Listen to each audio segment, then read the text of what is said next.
is primarily container traffic, and we do truck trailers as well, especially for major shippers or parcel shippers like United Parcel Service.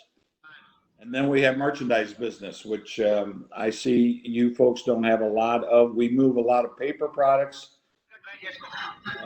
finished cardboard, rolled paper, newsprint, that type of things. And that's predominantly because of the pine forestry in the southeast. We're located at a very, very good area to be able to do that. I don't know, I wouldn't know how to address smaller shipment sizes, other than the fact that in the U.S. and under scheduled railroading, we try very much to run longer, heavier trains, but less trains. We have taken out train starts and crew starts significantly by increasing train size, train dynamics, and cleaning up the network. So I know you're awful big. I know you have a lot of train crew starts. But your efficiencies are going to lie in running less trains, running faster if you can. Velocity equals capacity. The more capacity you have, the less assets you're going to need, the less cars you're going to need or wagons, the less locomotives you're going to need, and the less crews you're going to need. So where your shipment sizes are between 25 and 4,000 tons, we would probably not run any train less than 8,000 tons, and we run them as many as 20,000 tons. I'm not sure what your gradient or your pulling capacity is there, but regardless, we look to run long, and that's where our savings are at. I hope that helps. I have the next question coming up on screen. Mr. Manoj Kumar Mishra, is he around? Okay, I don't think he's around, so I'll ask that question on his behalf. The freight contracts on Indian Railways are predominantly in the spot market, and there are no advance reservations for freight wagons. Can you throw light on the long-term contracts and the spot markets for rail transportation in the U.S. railroads? What is the proportion? I think our marketing and sales strategy is contractual for the most part, and we don't like dealing on spot market or movement, loads presented for movement on short notice. And that's getting back to contractual and tariff rates. We like to book 2, 3 year, 4 year long contracts to move traffic on a scheduled basis. We guarantee a service level based on the commodity and based on the amount of shipments they'll be able to generate. Anything outside of that runs under a publicly publicized tariff at a higher rate per mile or kilometer, higher rate per ton, and that's to keep the tariff traffic at a minimum and to plan a scheduled operation under contractual rates, the majority. And that's how we schedule our operation based on the contractual rates that we had. We do take reservations. We take reservations in our intermodal or container yards. I think that's an important aspect. If a shipper wants to guarantee a ride on a specific train to reach their destination when they want to, well, then they can reserve a spot. And I don't know how your traffic runs, but I know we get very heavy on Thursdays and Fridays and Saturdays trying to catch up from the week's worth of traffic that comes on board. So we will charge a higher rate on Thursdays and Fridays, a lesser rate Sundays and Mondays, because we want to be able to run the same train, the same equipment, forward and back, to keep our shunting or switching operations to a minimum and keep our traffic in line with cycle, a clear and clean cycle. So our spot markets, what you refer to as spot markets, are protected by a higher rate and tariff. We're not really in favor of a spot market plan. I hope that helps. I think you've explained it quite lucidly. The next question that we have is by Dr. Jivisha Joshi. Can I request Dr. Jivisha Joshi to ask this question, please? When a freight route passes over multiple railway companies, as probably the American railroads are, the pricing decision would involve more than one railroad company, because your equipment, like locomotives or wagons, could be moving around different territories, geographical territories of other railroads. What are the mechanisms for pricing and revenue apportionment in such cases? Okay.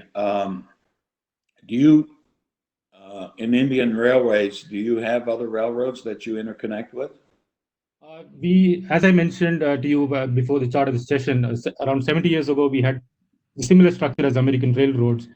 So we still have those philosophies in place, like wagon hire and equipment hire charges on other railroads, though it's under a single entity. Okay, all right. Well, in North America, there's a file that's referred to as UMLER, UMLER. And that's been in the works or designed probably 40 years, 50, 60 years ago. And it is a prescribed rate that the carriers agree upon for what we refer to as car hire between the railroads. So, for instance, if CSX has Norfolk Southern equipment on their railroad, they're paying so much per day for the use of that wagon on their railroad. And there may be a small mileage charge that goes along with it, and vice versa. I mean, this is always a give and take situation. Railroads net out at the end of each month, and usually very rarely have to pay out any cash because it tends to balance itself out. With the exception of what we end up with at CSX, we're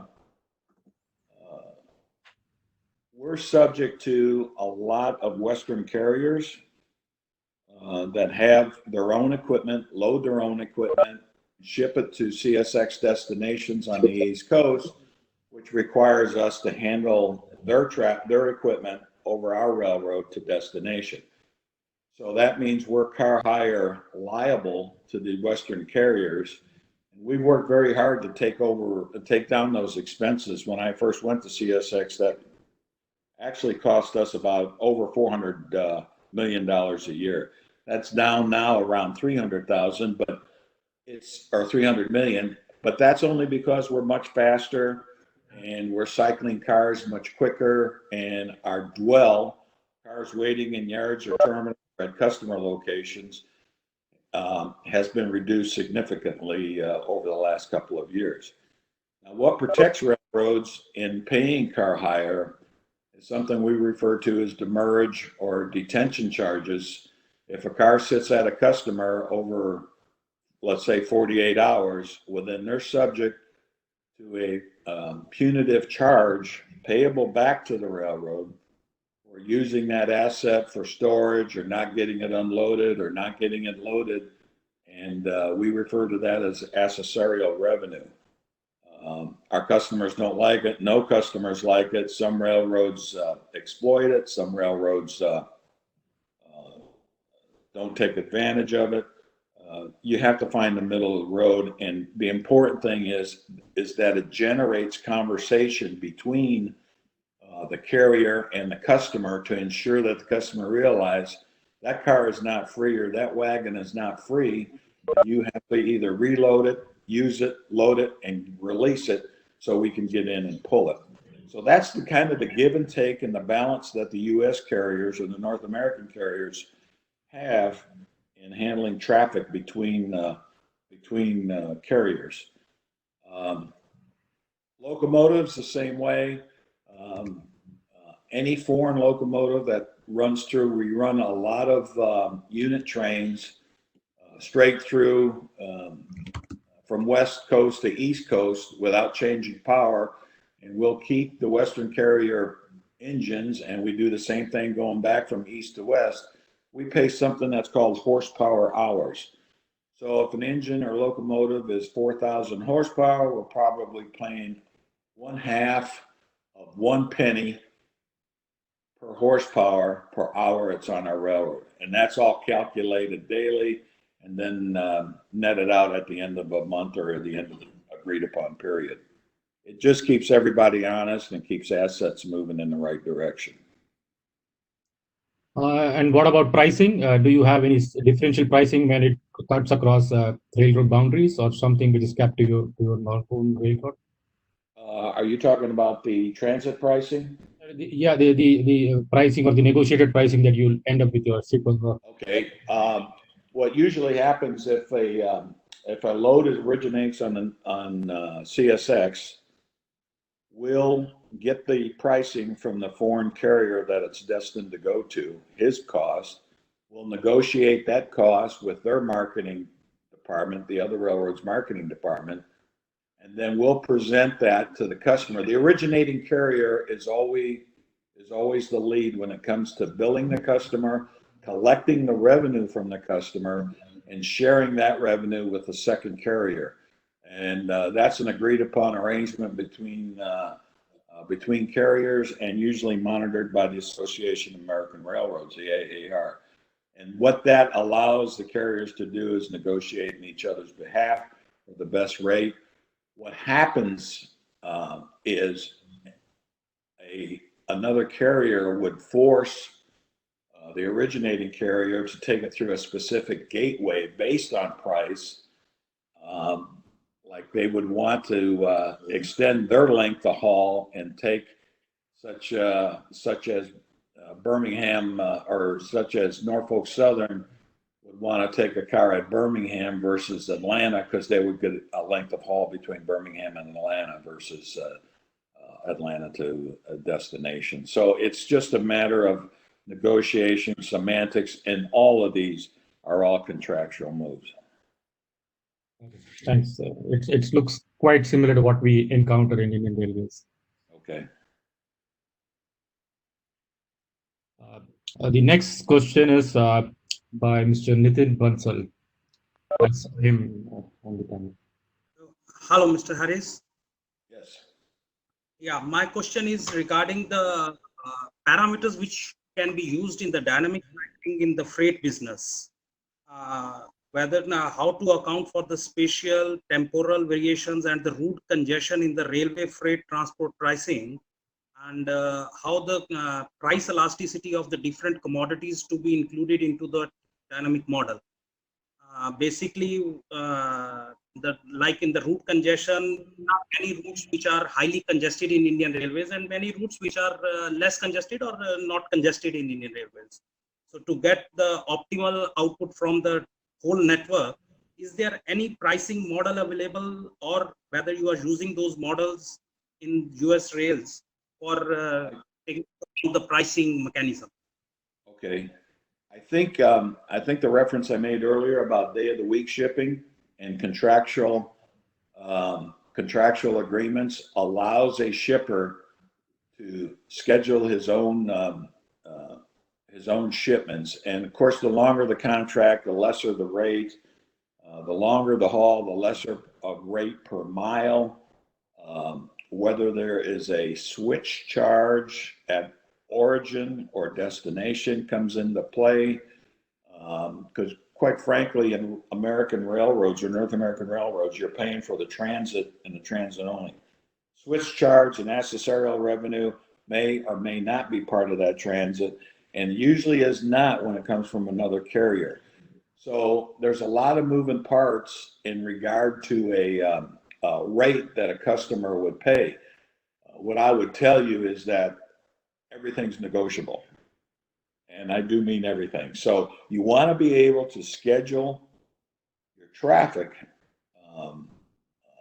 by day of the week, if at all possible, or at least have a consistent flow of traffic. One of the things railroads I've always felt can do very well is consistency of flow. And just think of it as a pipeline on rails. And that's what you want to be able to do. You want to be able to keep that traffic moving consistently across the network. There's no customer in the world that expects overnight service. So in essence, when you're moving freight, just keep it moving, live up to your schedule commitments and make that part of your contract. So I would open the books to say everything's negotiable. You should negotiate and get longer term contracts if and when possible. And of course, majority of equipment, or at least essential equipment flow is critical. You don't want wagons sitting around waiting for a load. You want to be able to go in, get it loaded, and come back out and just keep that pipeline moving. I hope that makes sense. Thanks, Ed. Before I move to the next question, I just tell the participants that we might have some time for taking some additional live questions. So keep the chat box flowing so that we can select a few good questions that we would like Ed to Sure. So this is more a generic question, which probably we face every day on the railroads. There are different types of freight trains, like unit trains or multimodal trains. Which ones should get priority in the overall operations strategy? Well, on our railroad, they all have priority. I do not like to play favorites when it comes to traffic flow, and really the only train symbol that we make exceptions for. Of course, our passenger service is government-owned Amtrak service, and we run probably a 90% on-time performance with Amtrak, which pays us an incentive to keep their trains on time. So let's just set the passengers aside for a while. Each railroad or each train has a schedule. Now, whether that's an originating schedule out of a yard and terminal or an interchange train that comes from a different railroad, we establish that schedule, we book that schedule, and we live up to that schedule across our network. Each of our field managers are responsible for maintaining that schedule and maintaining the operation to keep that on time. And what that allows us to do, I mean, I'll just give you an example of what we've been able to do at CSX, which is nowhere near the size of your railroad. We had almost 140,000 wagons, pieces of equipment on that railroad when I got there 2.5 years ago. We now have 80,000, which means we've sold, scrapped, got rid of, became much more efficient with the remaining pieces of equipment because of just what I said. Velocity equals capacity. We work on speed, we work on opportunity, and we work on congestion. We don't like congestion. We try to do everything we can to schedule around congestion. But basically, whether it's a coal train, a grain train, or a merchandise train, or an intermodal train, they run at different speeds based upon their makeup, but they all have equal importance when it comes to living up to the schedule. Thanks. We move to the next question. May I request Mr. Dilip Kumar Shrey to ask this question? Good morning, Mr. Harris. This is the development of terminal is an important aspect of railroad operation. How do you incentivize shippers and third-party terminal operators to build terminal on the railway network?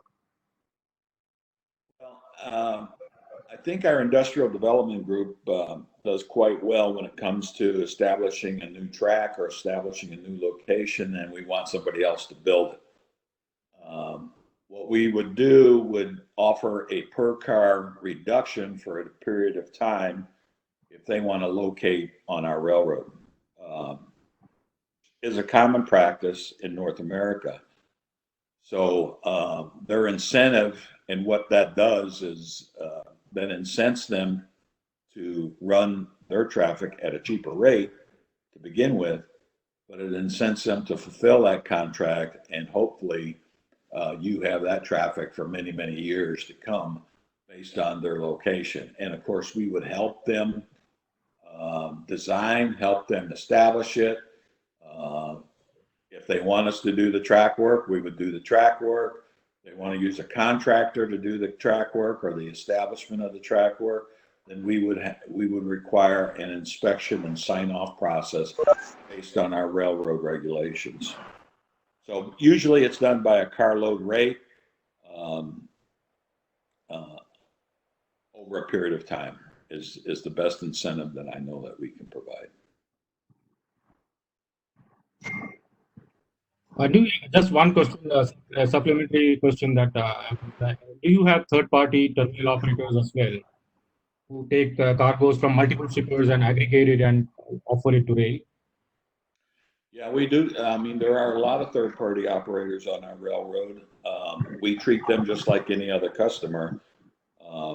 Due to labor constraints, they're restricted as to how much work they can do. I'll give you the best example is that our container yards and intermodal yards are usually all run and maintained by contractors. So all the lift equipment, the maintenance of the lift equipment, the spotting, the truck inbound, outbound traffic out of the gate, all we would do in that instance, they do everything else. We pay them so much per lift or so much per load. But all we would do is bring our crew in, couple our power up to the equipment, double the train together, and go. So that is the best example I can give you of a third party. And we have a lot of them in our intermodal facilities. And we do something that's called transflow, where if you can imagine pressurized covered hoppers or hoppers carrying gypsum or cement or plastic pellets, we would have a contractor run a yard, keep 100 or so different commodities or 100 different cars, wagons in a yard, and the trucks would come in, hook up to the bottom of the covered hopper, fill their truck up with product and take it to wherever their distribution point or wherever their customers are. And we charge, of course, a switch in, a switch out, the storage fee for that covered hopper and the product flow, and that's all contractual contract workers as well too. We refer to that as a transflow facility, which is a subsidiary of CSX.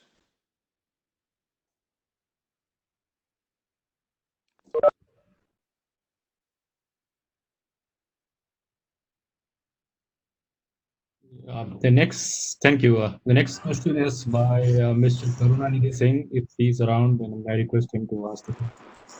Yeah. Good morning, Mr. Harris. Good morning. In U.S. Railroad, I mean, do you provide door-to-door services directly by your railroad or through some third-party agent? Or what is the mechanism? Whether the shipper bring their consignment to near railhead and take it out to their user location? We'll do whatever the customer wants.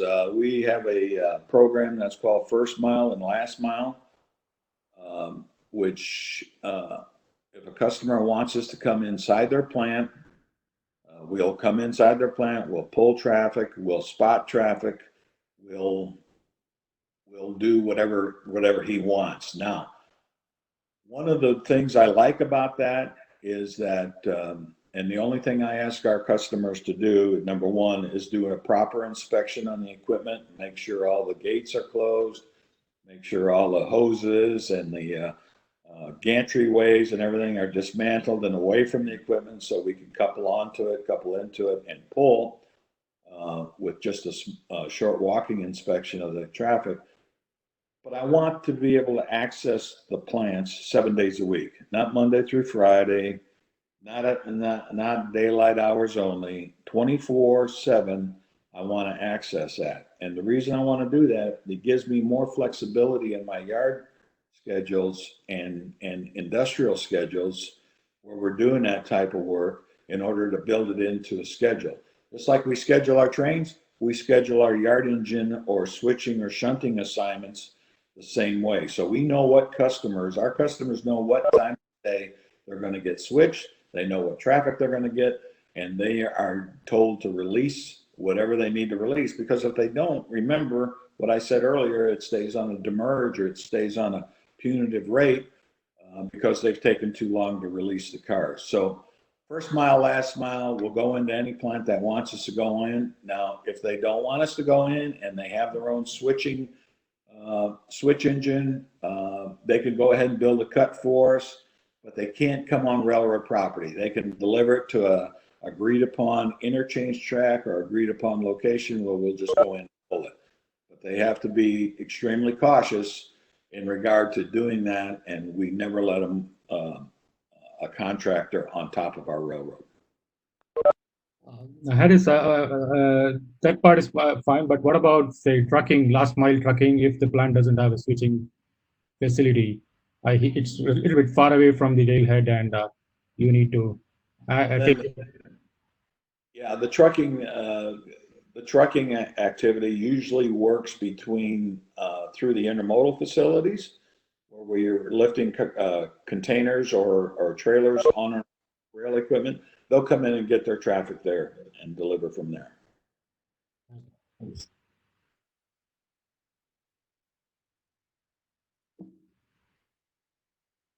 The next question is by Mr. Harjot Singh Sandhu. Can you unmute your mic and ask the question, Mr. Harjot Singh Sandhu? Good morning, Mr. Harris. My question is, what is precision railroading, and what are the prerequisites for adopting it to a large network such as Indian Railways, where we have a mix of passenger and freight trains running on the same network? Well, I don't think we have enough time on this call to answer that question, but I'll try to make it as succinct as possible. Don't get hung up on precision schedule railroading. Just think of it as a schedule, and everything has a schedule. The precision part comes in because everything does have a schedule. Remember what I said at the beginning of this conversation: service, cost, asset utilization, safety, and development of people. Those 5 philosophies, everything that you do as a railroad should touch one of those 5, if not all of those 5. Precision schedule railroading or schedule railroading is just that. When a car is released for transit, it picks up what we call a trip plan. The trip plan indicates, and we use our sales force to call on customers to use these trip plan examples to show a customer, if you release your car at 1700 Thursday, it will arrive in Chicago for interchange at 1800 Sunday. So this is what you can expect. This is what I'm quoting you as far as the service level, and this is the rate we're going to charge you to do that. And I will share with you our performance metrics on a regular basis, or feel free to call me in regard to any trip plan failure. Now, to say we're perfect on trip plans, I can't say that, because intermodal container traffic usually runs about 96% on-time performance.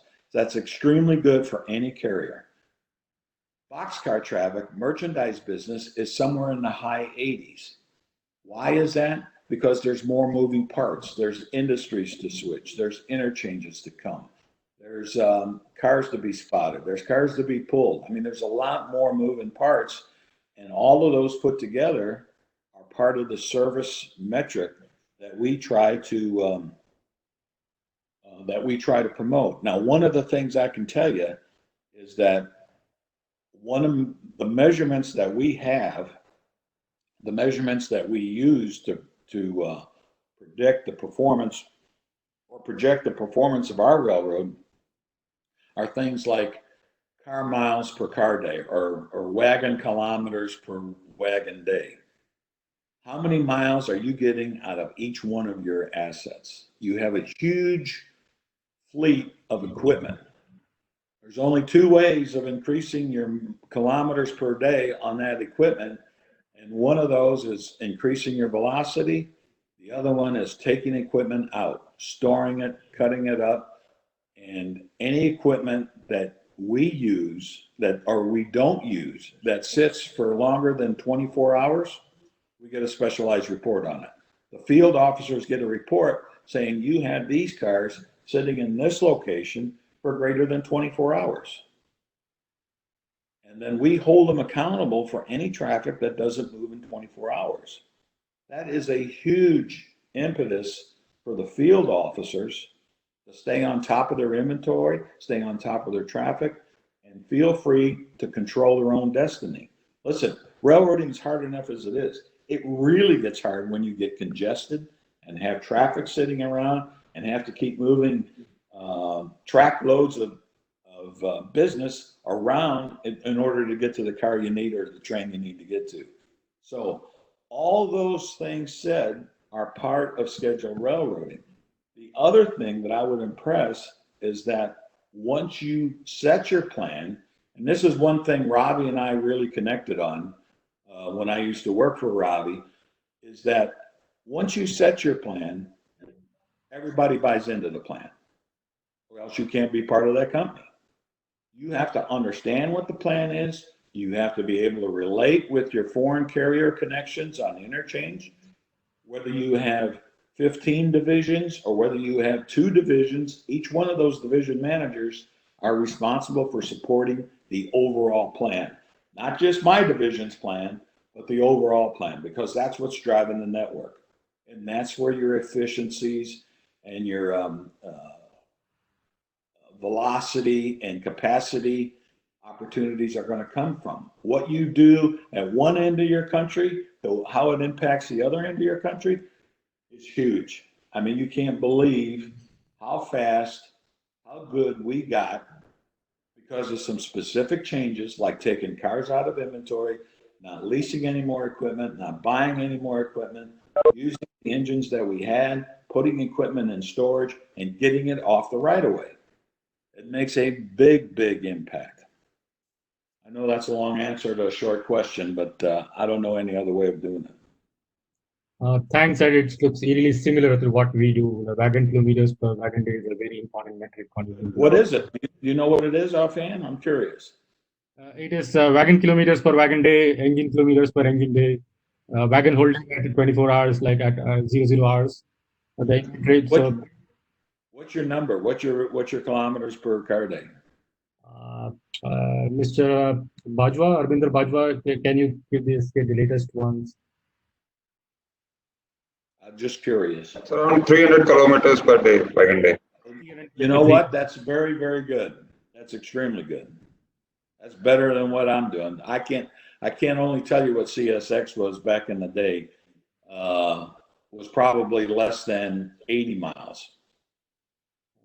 So, not even 100 kilometers per day. Yeah, but ours are all unit trains, so that's Say that again? Ours are all unit trains. They're all full loads, so there's no switching involved. Well, that's okay. I mean, that's all right. So then you want to watch your unit train. You want to watch the size of your unit train, the length.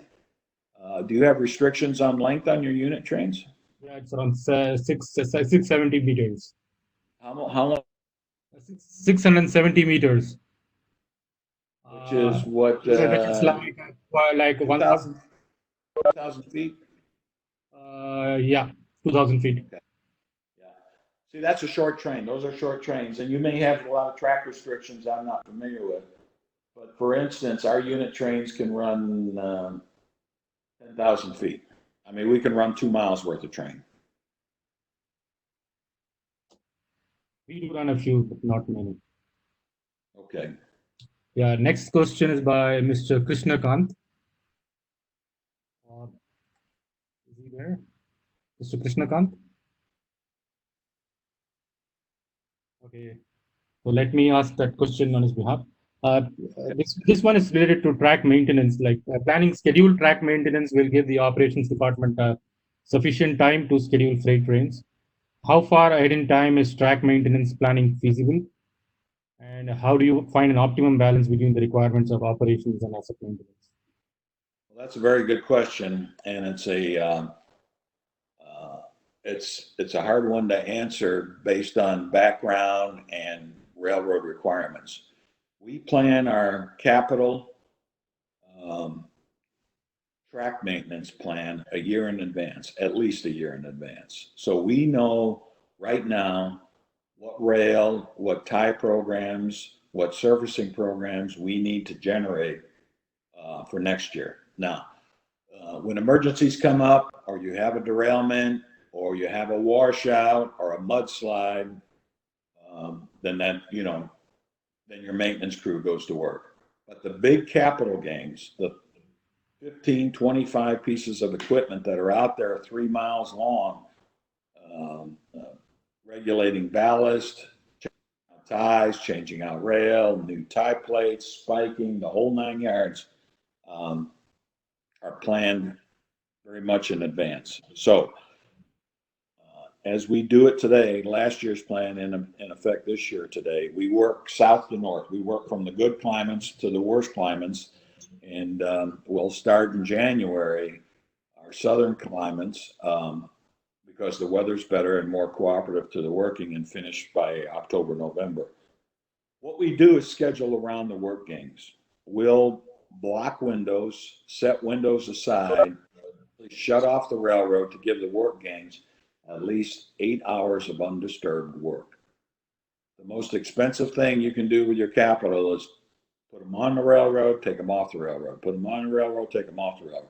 And that's hard to do with as much traffic, passenger traffic as you have, which means a lot of your work gangs, I would assume, would have to be during the night shift. Now, we're able to work night shift with huge lighting structures and things like that. But we'll do that. But we schedule around. We have a lot of alternative routes that we can schedule our traffic in.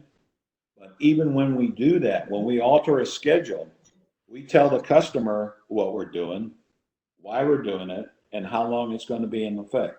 So we'll tell our customer this section of railroad is going to be shut down for 12 hours a day for the next 3 weeks. Your traffic will run probably, you can figure, 18 hours later than normal. And then that becomes part of the plan. The schedule's dynamic. It's always changing. There's always alterations that have to be made for that very thing. One of the most important numbers that we focus on is our return on invested capital. I mean, it's what our pay and salary plans are based upon. And if we're not getting our return on invested capital, then we're wasting our capital dollars, and those are very expensive dollars to waste. Now, what we've been able to accomplish since we started the scheduling of our maintenance plans is to finish maintenance early. We spent all our money by October. We got everything in that we needed to get in by October of this year. We cut off our maintenance away gangs to come back in January, and we saved a ton of money on the back end, and we got all our capital in. CSX had never been able to do that. They ran out of money by October because they never could finish everything because they were spending all their money on overtime and getting on and getting off the railroad. So when you talk about scheduled railroading, you talk about scheduled maintenance, and you talk about scheduled capital. Thanks. That was quite insightful. The next question is on unscheduled maintenance. One was the planned one, which may cause delays in committed time of transit. What are the internal systems of rewards and penalties for minimizing occurrence of events? Which I think Mr. Rajnish Srivastava is here, so I'll request him. I'll ask him. Rajnish? Mr. Harris? Yeah. Yes, sir. Morning, Mr. Harris. My question is regarding the scheduled maintenance. Because the unscheduled maintenance, it may cause certain delays in the time that we have committed for the transit of the goods. So, do you have some internal mechanism of rewards or penalties so that the occurrences of such events is minimized? Yes. I would answer you this way. unscheduled maintenance is just that. It's usually something that's broke and something that you have to address right away. Now, what we do and what the North American railroads are getting very good at is the technology that's out there that allows us to run a geometry car, which measures track level, gauge, curvature, warp, that runs behind not all of our intermodal trains, but at least 3 or 4 of these are in service now that run behind our locomotives. It's like a boxcar. It's just a boxcar full of technology, full of equipment that measures all these different geometry features to look for things that could go wrong later on. So if we have a gauge issue starting to show, or we've got a cross level issue developing, we'll know it right then. Now, we're still required by law, by the Federal Railroad Administration, to physically and visually inspect track. Now we're down to once a week. It used to be 2 times a week of our main track. But with these geometry cars, they've granted us a waiver because they're better than what our manual inspections are. So what I think you're going to see is a much, much more thorough, better maintenance plan to be able to detect track issues as far as geometry goes.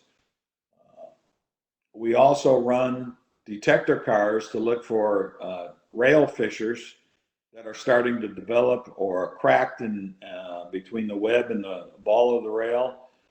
I hope we all use the same terminology, but we're looking for defects in our track structure that could happen down the road. So all that being said is that we're working very hard, very stringently on finding defects before they occur. And we'll take a slow order for a short period of time because it impacts, again, velocity and impacts our scheduled operation. But in order to fix it, we'll get it fixed. I mean, we'll stop traffic to get it fixed because without that, that's your livelihood. You got to have a good roadbed and a good roadbed structure. So the lesser amount of slow orders we have on a particular region, the better track department that I think we have on that region. Greater amount of slow orders, or we're not giving them enough money, a track inspector or a track superintendent that's not doing his job, when that becomes questionable, then you go looking at him.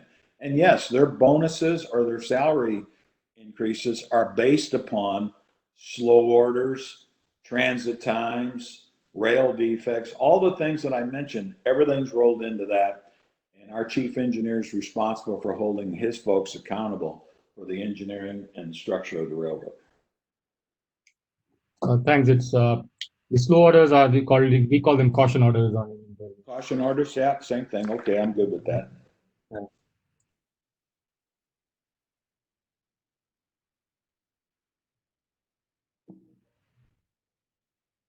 I'll now request Mr. Amit Kumar Jain to ask his question.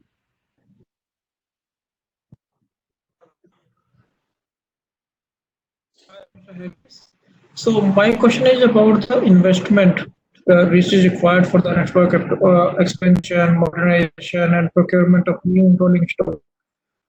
So how do you assess whether this investment is profitable when demand is so uncertain? We don't know what kind of demand we'll encounter next year or 5 years from now. So how do we decide these investments? Well, that's really an open-ended question, I think.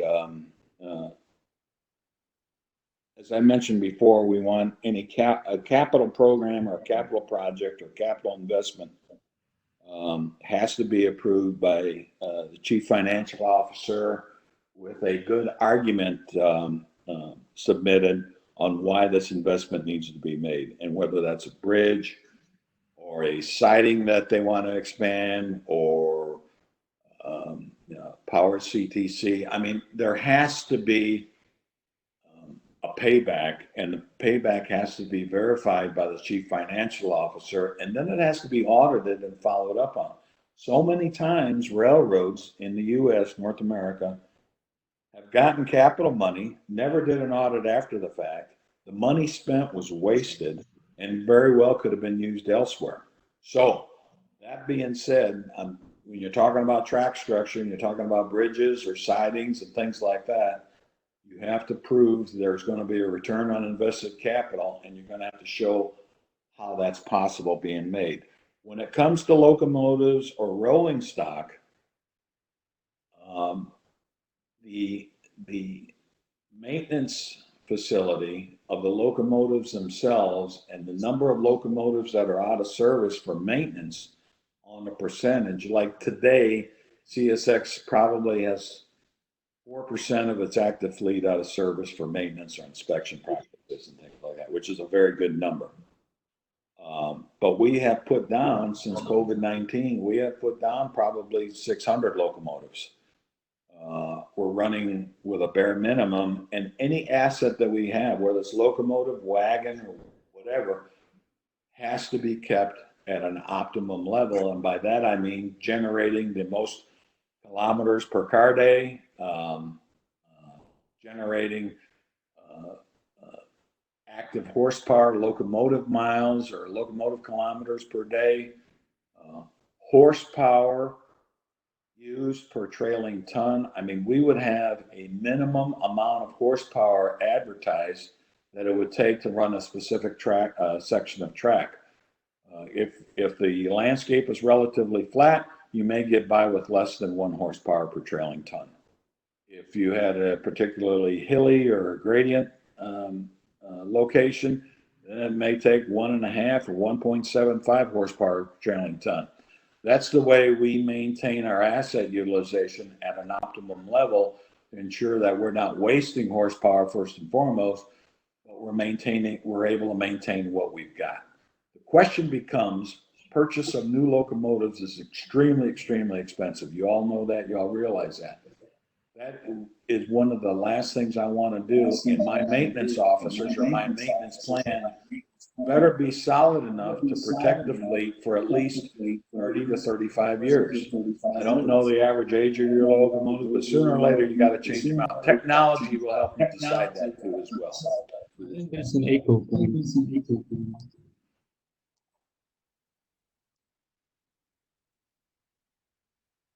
Does that answer? Yeah, it does. Yeah, because a little bit insights, like the demand side, we're not able to have a horizon of more than 5 years. Then how do you plan a set of purchase which is going to last 35 years? Mr. Gopal, it is hard to hear you. Sushant, there is some echo coming.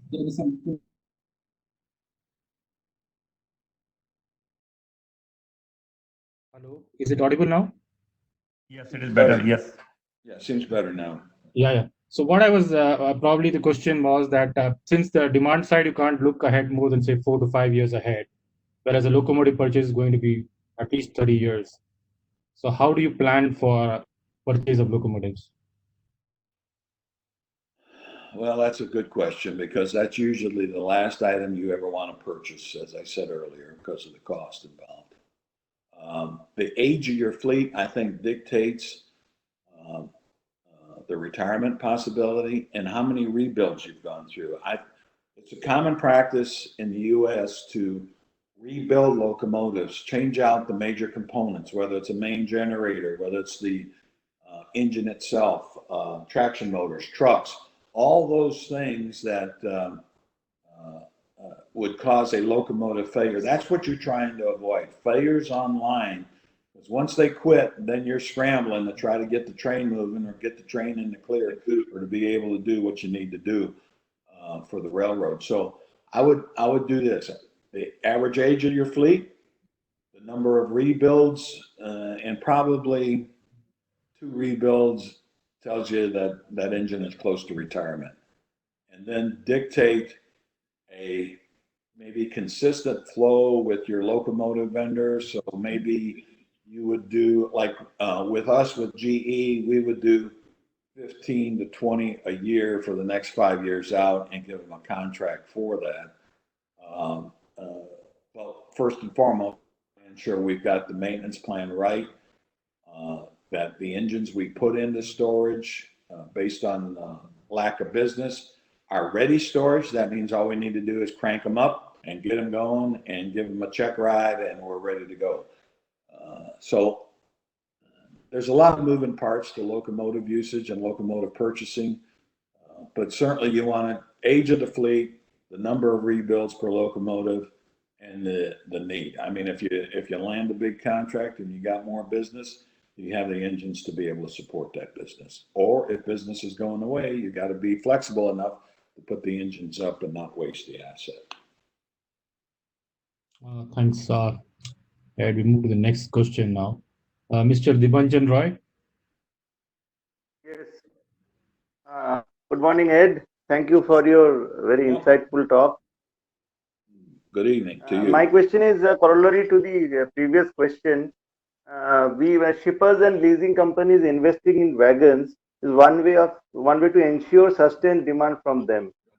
So do you think a railway company should purchase and operate its own fleet of wagons? And what kinds of price discount should be offered when the shipper owns the wagons instead of the railroad company? Like in the Indian Railway context, we own probably around 85 to 90% of the wagons which run on our system. And for people who have bought their own wagons, we give them around 10% discount in the freight. Well, that practice of charging a higher rate for product loan in your own wagons is commonplace across the industry and across the continents, I should say.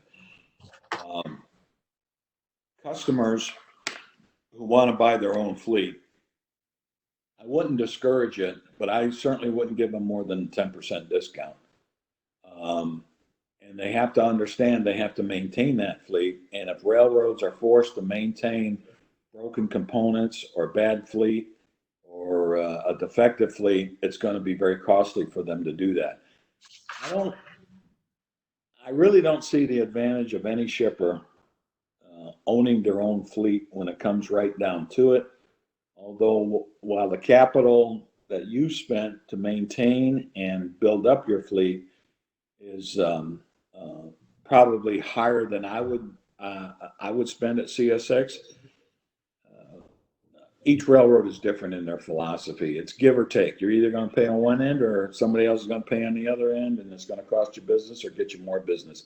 I think what justifies what a customer needs to do is your ability to serve that customer and keep his fleet active. And one thing you want to ensure is whether it's his fleet or your fleet or a mixed fleet, that the cycle between origin, destination, and back to origin again is the lowest possible amount of time that you can achieve. That's what it's all about. Being able to run a tight cycle, getting it back and forth, making more loads out of a piece of equipment, turning equipment much faster, and getting rid of surplus equipment. That's what opens up capacity. That's what opens up your railroad. Ed, I would ask a supplementary question on that. Because there is a choice for the shipper to use a different mode of transport, say trucking versus railroad. And if the costs are closer and if he's invested in a rail car, then probably he's going to come to railroad rather than to a trucking option. Well, as a railroad, you ought to be able to beat the per ton rate, I would think, from a trucking option for sure. I think your best argument against truckers is a great service plan or a consistent service plan with first and last mile consideration. You don't want to get into the price war with truckers because you're going to lose. What I would suggest is you get into a consistent service,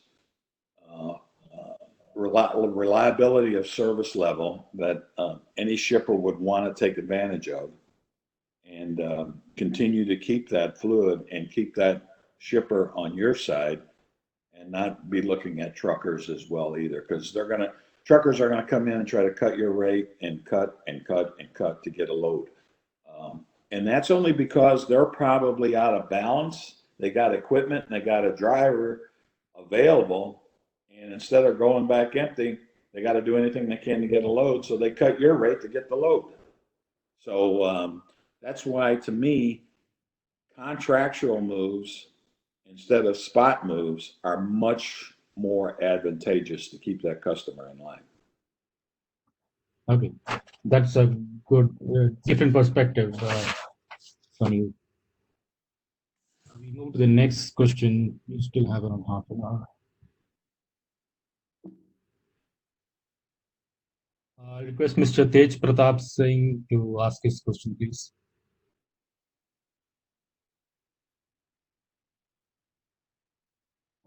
Reforms right now, there is a lot of demands that the railways needs organizational reforms because in a organization with verticals of functional verticals, there is a lot of conflict of goals, and this creates problem in investment decision as well as resources mobilization.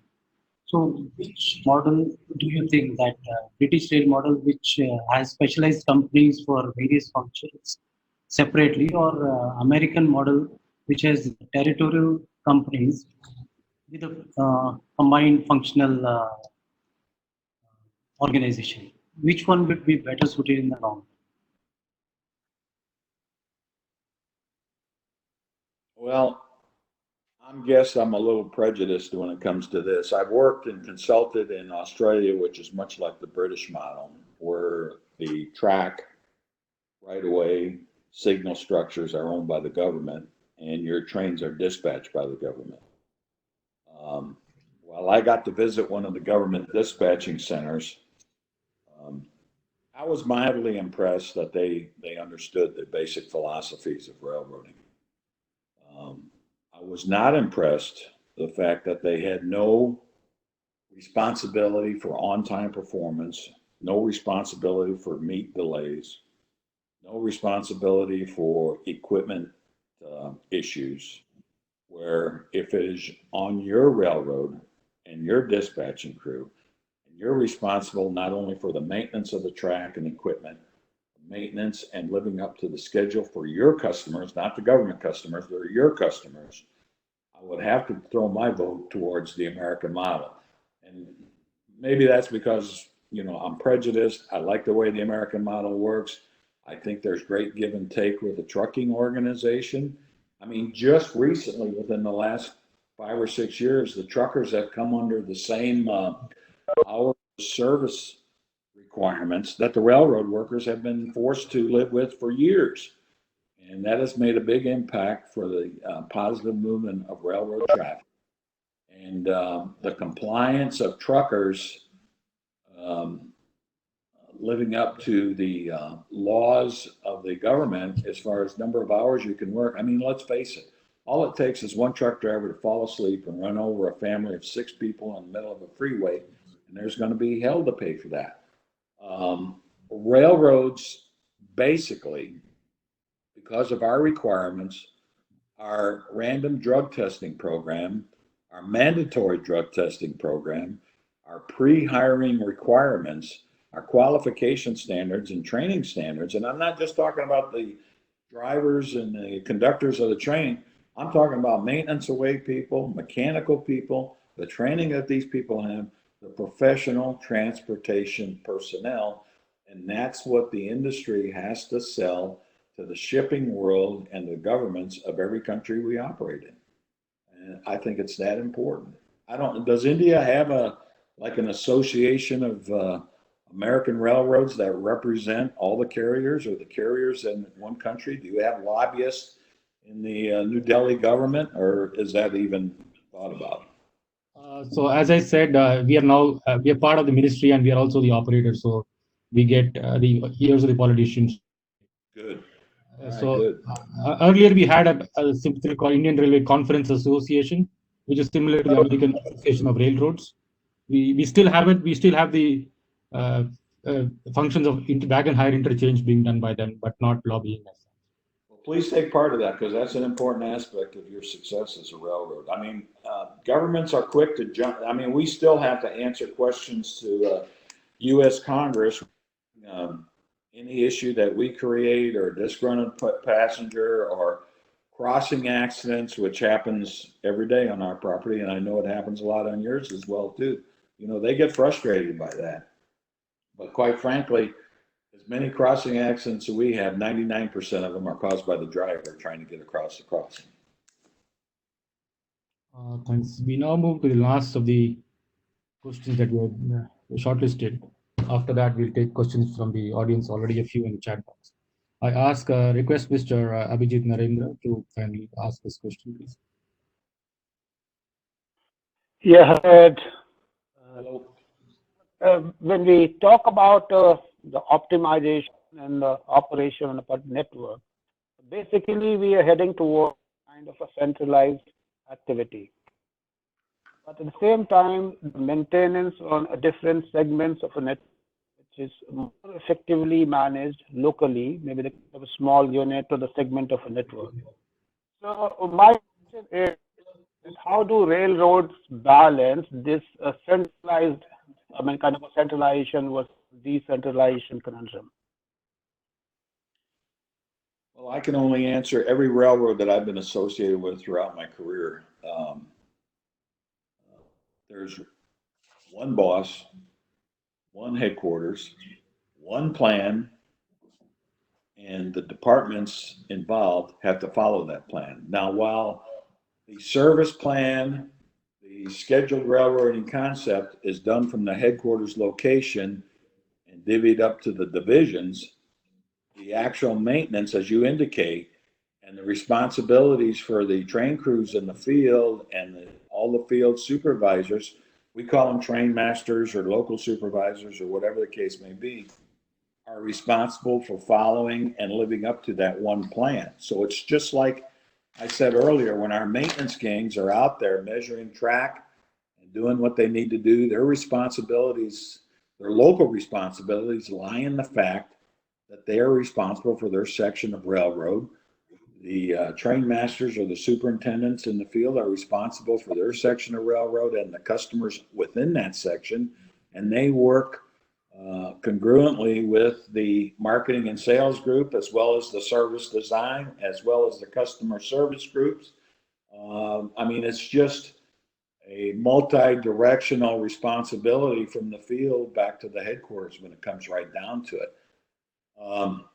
I've always thought that centralization is important when it comes to dispatching train or controlling the movement of traffic across the railroad.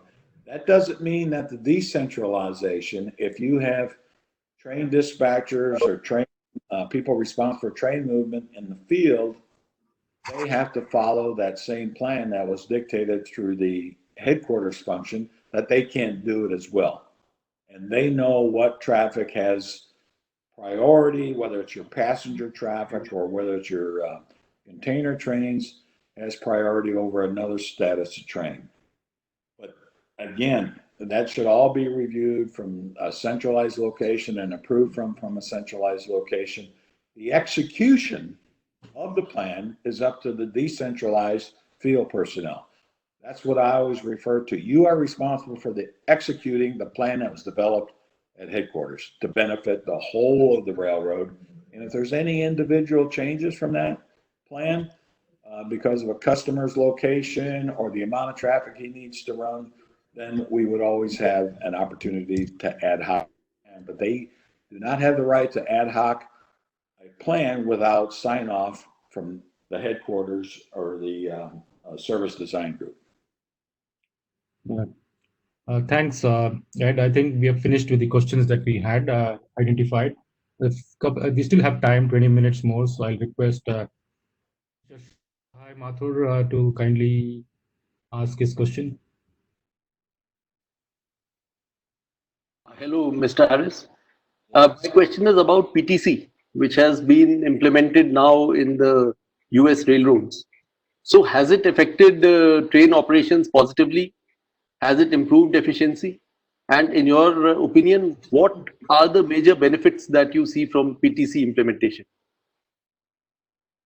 That's a good question. I didn't think anybody worried about PTC outside North America, but it has impacted our company to the tune of about $2.5 billion to install PTC. Not all sections of track have PTC. Only the higher tonnage lines and passenger lines have positive train control. The educational piece, the software that goes in the locomotives and the ability for the engineer to log in, we're still feeling some growing pains in line with that. Like they can disconnect their PTC from the engine if they're in a switching mode. And believe it or not, we've had some accidents where an engineer, a driver has disconnected his PTC to put him in switching mode. So it's not always impacting or shutting down the locomotive, which is what it's trained to do. And he gets out on the main line, forgets to impact his PTC, runs through a red signal, shuts the engine down, shuts the whole train down. Then we got to go through our various reports, get the train started, things like that.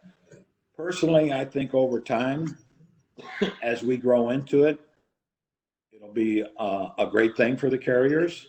But the PTC system is only as good as your signal system. The communications between the signal system and the location, the GPS location within the PT system is paramount. So everybody needs to know within feet or meters how the location of that engine and the speed of that train, if it gets into a red area or a stop area where it's not slowing down or it's not being impacted. And a lot of the locomotives that we have alerters on them where the engineer has to hit a button every 30 seconds or 20 seconds or so to ensure that he's aware, awake, and available. But PTC will shut him down if he gets outside of his limits. Outside of the territory he's responsible to work in. So that being said, I've seen a lot of accidents in my day. So I think it will make the industry much safer. Whether it's worth the $2 billion or the 15 or 20 billion spent in the industry in North America remains to be seen. And quite frankly, it wouldn't even went to Congress if we didn't have an engineer run into the back of a passenger train because he was on his cell phone talking to his girlfriend, texting with his girlfriend. He wasn't paying attention where he was at. So all that being said, if you follow the rules, if you follow the operating rules, you should never have an accident. End of conversation. You save a lot of money. You're operating rules proficient. You pass your exams. The field officers go out and do what we call operational tests or operational observations, stop signal observations, and now we're using drones to look at our train crews while they're working from 200 feet up. They don't even know we're up there looking at them, and we're watching them jumping on and off moving equipment or crossing in between equipment, doing things unsafe, and we're correcting that action. So the industry itself is getting much safer. PTC kind of opened the door for us, but there's a lot of other technology that's going to help us get to where we need to go. Thanks, Ed. One more question I see Mr. DK saying. Yeah. So this is regarding permissible speed. As we have in India, we have various stocks having varying speed, both in loaded condition and empty condition. And the maximum permissible speed varies from 60 km per hour to 100 km per hour. So do you have the uniform speed of all stocks, or do you have the varying speed, either in loaded empty condition or in the various stocks? We do have variable speeds that are assigned. Amtrak itself is probably in the 100-kilometer range, which I guess would be about 80 miles an hour, 79 miles an hour. It's top speed on any U.S. railroad, or most of the U.S. railroads, I should say. Pending the track structure and pending the condition of the railroad, we'll have variable speeds. Loaded coal trains, for instance, maybe 40 miles an hour.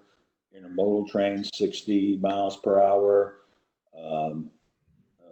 merchandise trains 50 miles an hour, and that's probably pretty close to what we're doing today.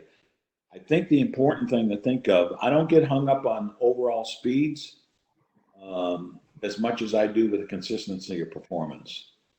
I can live with a slower speed train as long as we don't have a failure that takes away from the plan.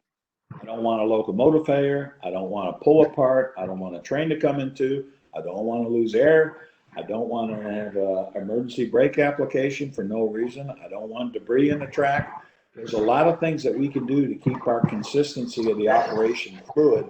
And that to me is as important as the speed is. Now, I mentioned earlier, speed equals capacity. The faster you can get across a railroad, the more capacity you create. That's true. I'll never get off that target, but consistency of the operation, taking away disruptive stoppages is what really hurts railroads. That's what we have to work at. One more question from him. So can you ask your second question as well?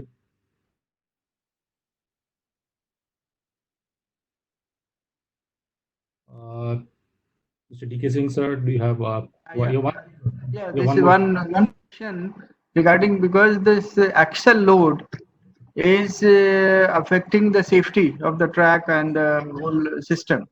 So what is the mechanism to control the overloading than the permissible weight of the consignment? Well, we've taken out all of our static scales, stationary scales, and although every car that gets classified over a hump, a big classification yard, gravity fed yard, goes over a scale. It gets weighed in motion. So we watch our weights of every car before it goes out on the main track. Within the track structure itself, we have developed a weigh in motion scale that can not only weigh the axle load, but also take camera pictures.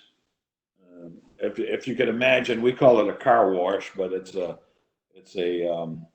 like a small pavilion, a covered pavilion with lights that actually take pictures of every component, every safety component, whether it's a handrail, a ladder rung, axle assembly, thickness of a brake shoe, low-hanging equipment, low-hanging air hoses.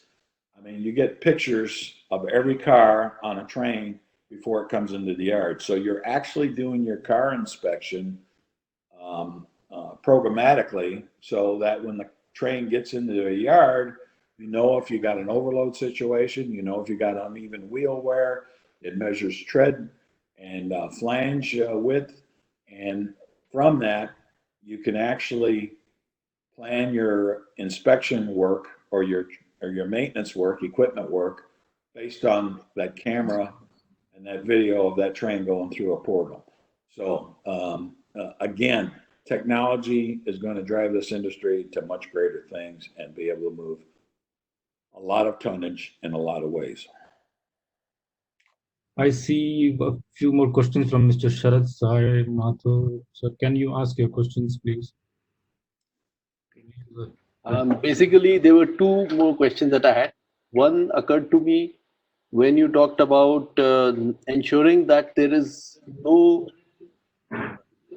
extra equipment online, and you don't have congestion because you don't have locomotives and rail cars just sitting around.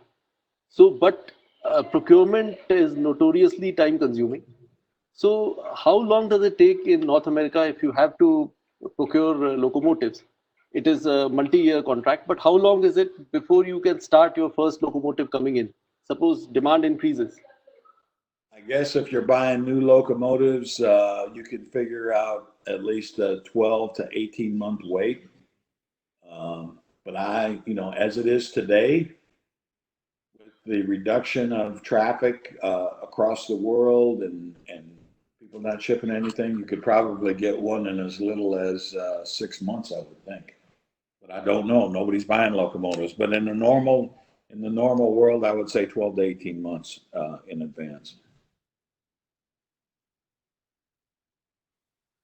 And the second one was relating to maintenance on other railroads. on the other railroads of the North America. Suppose you have your own maintenance schedule worked out a year in advance. But what about the other railroads? Do they share their maintenance schedules well in advance for you to be able to plan your movements? I would think the class ones, the bigger railroads,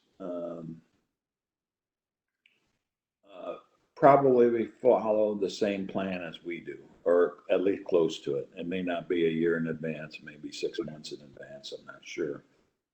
And a lot of it depends on the railroad itself when it comes right down to it. I think what dictates what a railroad does is, number one, its profitability, its budget, and the ability to spend capital money.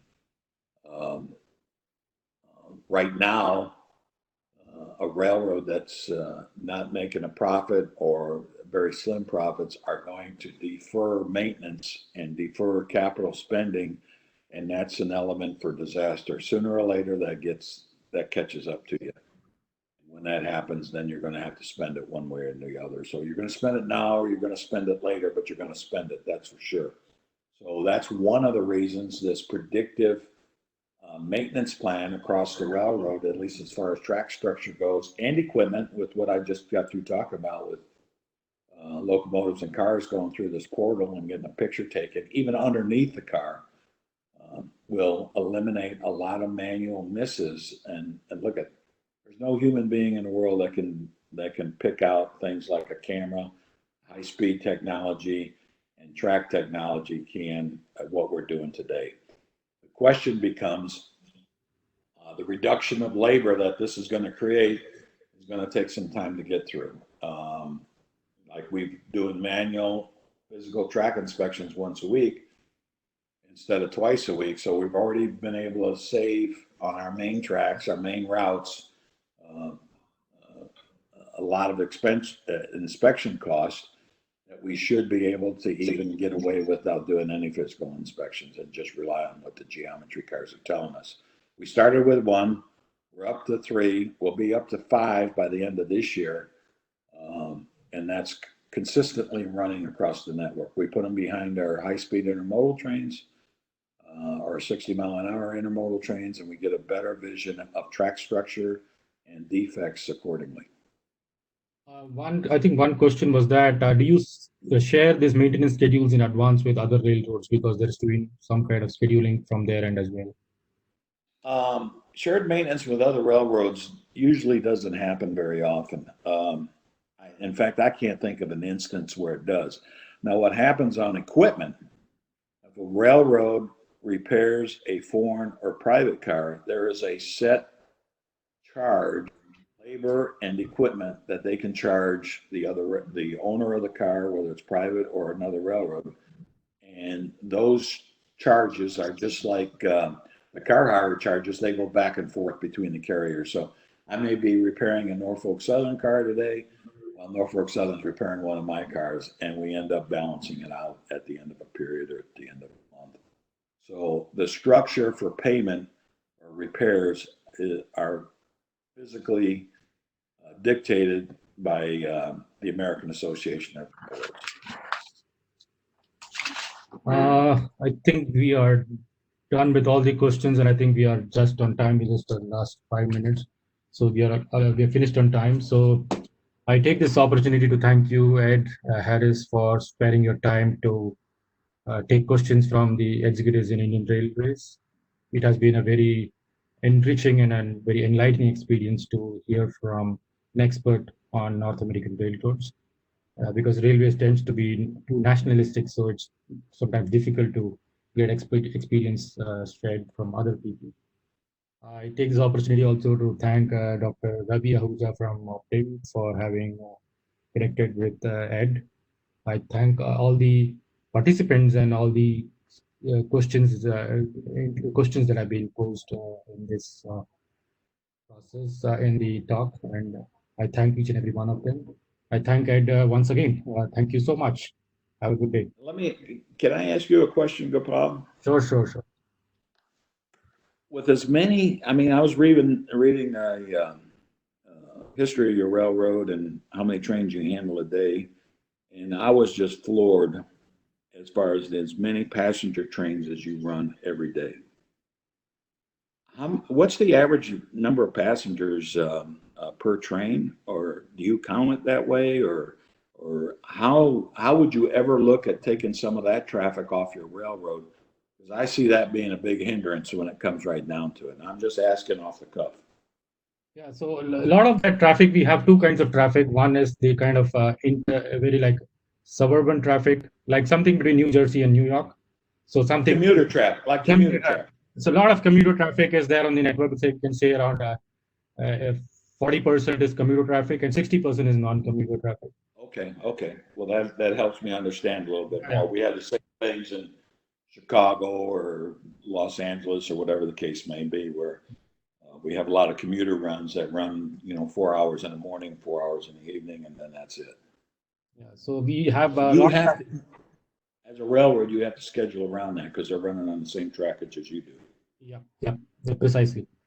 And these other ones are long distance interregional trains which go from one city to the other. Maybe they travel 1,000 miles, 1,500 miles from one part of India to the other, because people don't take, if they're poor, they don't take flights, so they tend to travel by train. And probably many people don't have access to airports as well. So obviously there are a lot of people.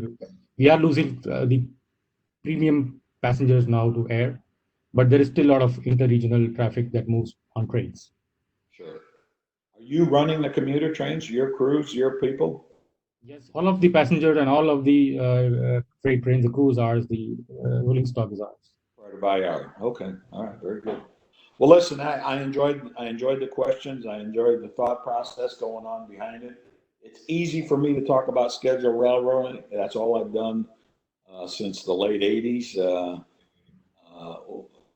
Back when I was with the Illinois Central Railroad as a young superintendent or general manager. I enjoy railroad much, but the older I get, the older it gets, I guess. But I do enjoy it. I enjoy talking to all of you folks. And Ravi, I hope that was okay with you, because I certainly enjoyed it. Any closing remarks from Ravi?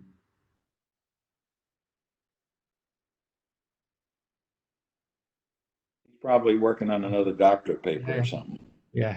Thank you, everyone. Thank you. No, I'm here. Thank you very much, Gopalji, for giving us the opportunity to organize this talk by Mr. Harris. Mr. Harris did a wonderful job. I have known Ed Harris for almost, I would say, 10 years. And he is the most experienced railroader I know, a person who is so friendly, so helpful, goes out of the way to help everyone.